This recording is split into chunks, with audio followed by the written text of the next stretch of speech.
नमस्कार, मैं हर्षन भारद्वाज राजनीति विज्ञान की क्लास में आपका स्वागत है।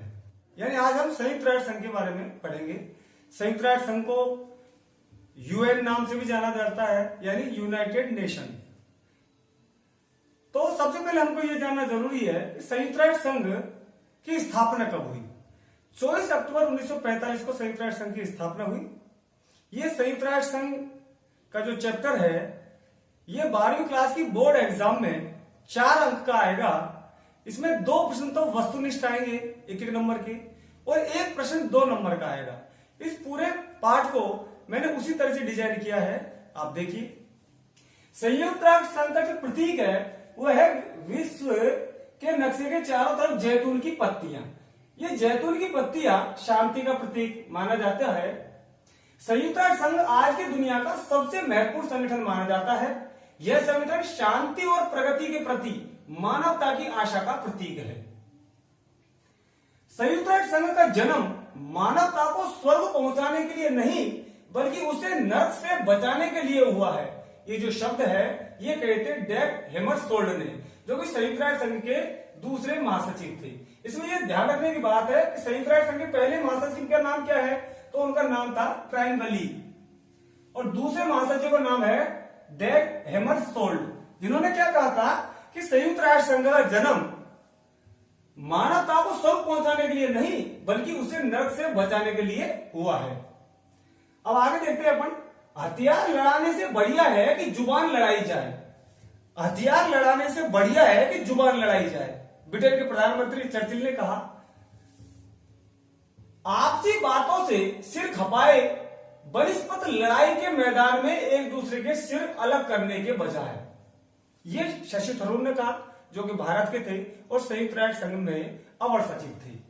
आगे देखिए, अंतर्राष्ट्रीय संगठन युद्ध और शांति के मामलों में मदद करते हैं। हम सबकी बेहतर जिंदगी के लिए ये प्रयास करते हैं। अब देखिए संयुक्त राष्ट्र संघ के उद्देश्य। इसके उद्देश्य क्या है?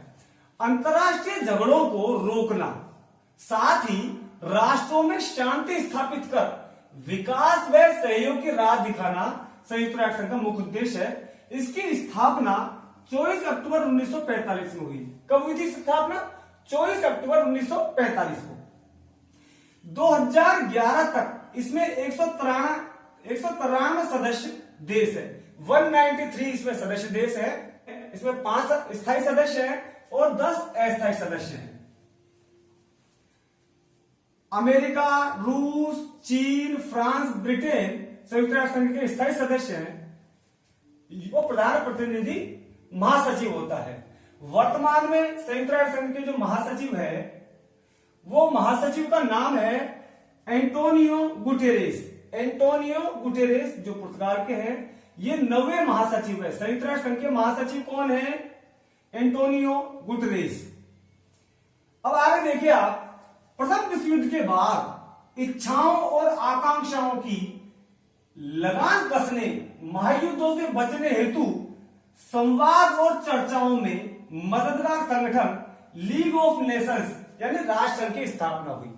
पहले विश्व युद्ध के बाद में राष्ट्र संघ की स्थापना हुई ताकि दूसरा विश्व युद्ध ना हो, लेकिन फिर भी दूसरा विश्व युद्ध हुआ, तो दूसरे विश्व युद्ध के बाद में लोगों ने संयुक्त राष्ट्र संघ की स्थापना की। यानी कि संयुक्त राष्ट्र संघ राष्ट्र संघ का उत्तराधिकारी है।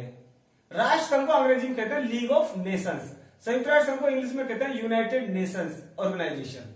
अब आगे देखिए, संयुक्त राष्ट्र संघ में क्या सुधार होने चाहिए? ऐसे कौन कौन से सुधार होने चाहिए जो संयुक्त राष्ट्र संघ में हमारे लिए और ज्यादा बेहतर बनाए? अब आप देखिए, प्रक्रियाओं और ढांचे में सुधार होना चाहिए। सुरक्षा परिषद अब राजनीतिक वास्तविकताओं की नुमाइंदगी नहीं करती। पश्चिमी ताकतवर देशों की छाप झलकती है। संयुक्त राष्ट्र संघ में पश्चिमी जो ताकतवर देश है उनकी छाप झलकती है। शक्तिशाली देशों का दबदबा रहता है, तो ये नहीं रहना चाहिए, ये सुझाव है। दूसरा सुझाव देखिए, सुरक्षा परिषद में बराबर का प्रतिनिधित्व नहीं है। अब बराबर का प्रतिनिधित्व कहां? आप देखिए, अफ्रीका महाद्वीप से कोई देश ही नहीं है, दक्षिणी अमेरिका महाद्वीप से कोई देश ही नहीं है, जबकि दक्षिणी अमेरिका महाद्वीप से ब्राजील को लेना चाहिए, अफ्रीका महाद्वीप से दक्षिणी अफ्रीका को लेना चाहिए स्थायी सदस्य के रूप में, जिनको वीटो पावर मिला हुआ है। भी संयुक्त राष्ट्र संघ में स्थायी सदस्य बनना चाहता है, जैसे 2 नंबर का प्रश्न आ गया कि भारत भी संयुक्त राष्ट्र संघ में स्थायी सदस्य बनना चाहता है, तो उसके लिए आप देखिए क्यों बनना चाहता है, उसको क्यों बनाए। आप देखिए भारत विश्व में सबसे बड़ी आबादी के मामले में दूसरा स्थान रखता है, जनसंख्या यह विश्व में दूसरे नंबर पे है। आप दूसरा देखिए, भारत में कुल जनसंख्या का 1/5 भाग यानी 20% लोग निवास करते हैं, जनसंख्या के हिसाब से भी। भारत विश्व का सबसे बड़ा लोकतांत्रिक देश है, भारत विश्व का सबसे बड़ा लोकतांत्रिक देश है। विश्व शांति के प्रयासों में भारत हमेशा से बढ़ चढ़कर कार्य कर रहा है। विश्व पटल पर भारत तेजी से आर्थिक शक्ति बनकर उभरा है।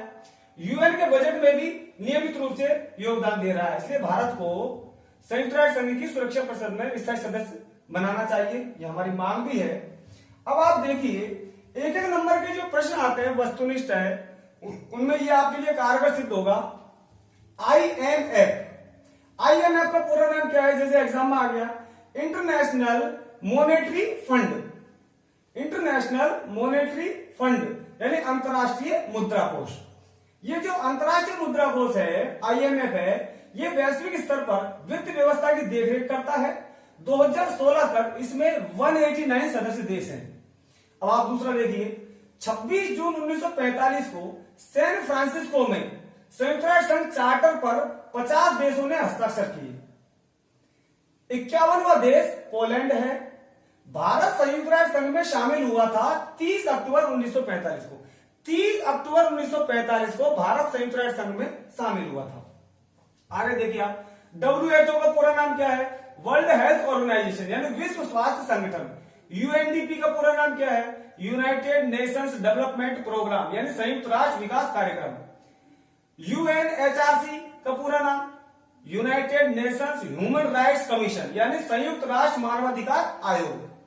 यूनिसेफ का पूरा नाम यूएनआईसीईएफ, इसका पूरा नाम देखिए यूनाइटेड नेशंस चिल्ड्रंस फंड यानी संयुक्त राष्ट्र बाल कोष। अब देखिए साहब, यूनेस्को का पूरा नाम United Nations educational social and agriculture organisation यानी संयुक्त राष्ट्र संघ शैक्षिक सामाजिक एवं सांस्कृतिक संगठन। अब इसके बाद हम देख सकते हैं कि जैसे आज विश्व बैंक पर टिप्पणी लिखिए, तो विश्व बैंक की स्थापना 1944 में हुई। यह बैंक मानवीय विकास में क्या आता है, शिक्षा, चिकित्सा, कृषि और ग्रामीण विकास, पर्यावरण सुरक्षा, आधारभूत ढांचा तथा सुशासन के लिए काम करता है और ज्यादातर गरीब देशों को ये अनुदान चुकाने भी नहीं पड़ता। अब देखिए, यह संस्था समकालीन वैश्विक अर्थव्यवस्था को भी प्रभावित करती है।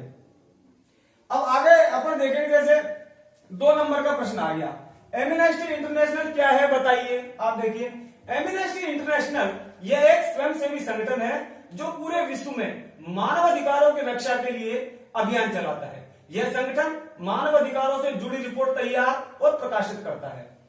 जैसे 2 नंबर का प्रश्न आ जाए, ह्यूमन राइट्स वॉच क्या है, टिप्पणी लिखो। यह भी एक मानवाधिकारों की वकालत और अनुसंधान करने वाली स्वयंसेवी संगठन है। यह अमेरिका का सबसे बड़ा मानवाधिकार संगठन है। यह दुनिया भर के मीडिया का ध्यान मानवाधिकारों के उल्लंघन की ओर खींचता है।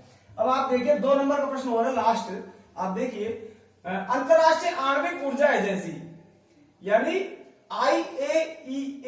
आईएईए इसका पूरा नाम है, अंतरराष्ट्रीय आणविक ऊर्जा एजेंसी, जिसकी स्थापना 1957 में हुई। इसको कहते हैं इंटरनेशनल एटॉमिक एनर्जी एजेंसी। यह संगठन परमाणविक ऊर्जा के शांतिपूर्ण उपयोग को बढ़ावा देने और सैन्य उद्देश्यों में इसके इस्तेमाल को रोकने की कोशिश करता है। इस तरह से ये जो पूरा चैप्टर है संयुक्त राष्ट्र संघ का, हमने इस तरह से डिजाइन किया है कि इसमें वस्तुनिष्ठ 2 प्रश्न आएंगे और 1 प्रश्न आएगा 2 नंबर का। यदि आप इसको 2-3 बार देख लोगे, आपका पूरा 4 नंबर क्लियर हो जाएगा। Best of luck.